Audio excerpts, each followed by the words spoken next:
నాగ్ నా సామరంగ చిత్రం మూడో రోజును కూడా పూర్తి చేసుకుంటుంది. 20 కోట్ల బ్రేక్ ఈవెన్ టార్గెట్ తో బరిలోకి దిగిన నాగ్ నా సామరంగ చిత్రం వసూలును 3 రోజులు ఎంత రాబట్టిందో తెలుసుకుందాం పదండి. చిన్న రిక్వెస్ట్ ఏంటంటే ఈ వీడియో అందరికీ చేరాలంటే వెంటనే లైక్ చేయండి, షేర్ కూడా చేసేయండి. డే 1 బాక్స్ ఆఫీస్ వద్ద నాగ్ నా సామరంగ చిత్రం 4,80,00,000 వసూలునైతే అందుకుంది. డే 2కి వచ్చేసరికి భారీగా గ్రోత్ చూపించింది. సినిమాకి డే 1 కంటే డే 2 బాక్స్ ఆఫీస్ దగ్గర బెటర్గా వసూలు అయితే వచ్చాయి. 4,95,00,000 షేర్ అయితే రావడం విశేషం. కింగ్ నాగార్జున స్టడీగా స్ట్రాంగ్ వసూలు అయితే అందుకోవడం జరిగింది. 2 రోజుల్లో ప్రపంచవ్యాప్తంగా 9,75,00,000 షేర్ అయితే అందుకుంది నా సామరంగ చిత్రం బాక్స్ ఆఫీస్ దగ్గర. 3వ రోజున బాక్స్ ఆఫీస్ దగ్గర ఈ రోజున మాస్ సెంటర్స్లో బీసీ మాస్ సెంటర్స్లో సినిమా దుమ్ము లేపేస్తుంది. హౌస్ఫుల్ బోర్డ్స్తో భారీగా దర్శనమిస్తుంది.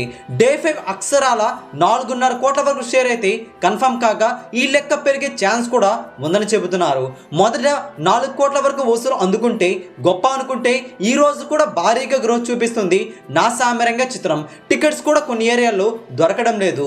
3 రోజులు ప్రపంచవ్యాప్తంగా 70% పైగా రికవరీ సాధించుకుంటూ సినిమా దూసుకుపోయింది. మరొక 6 కోట్ల వరకు వసూలును రాబట్టుకుంటే సరిపోతుంది.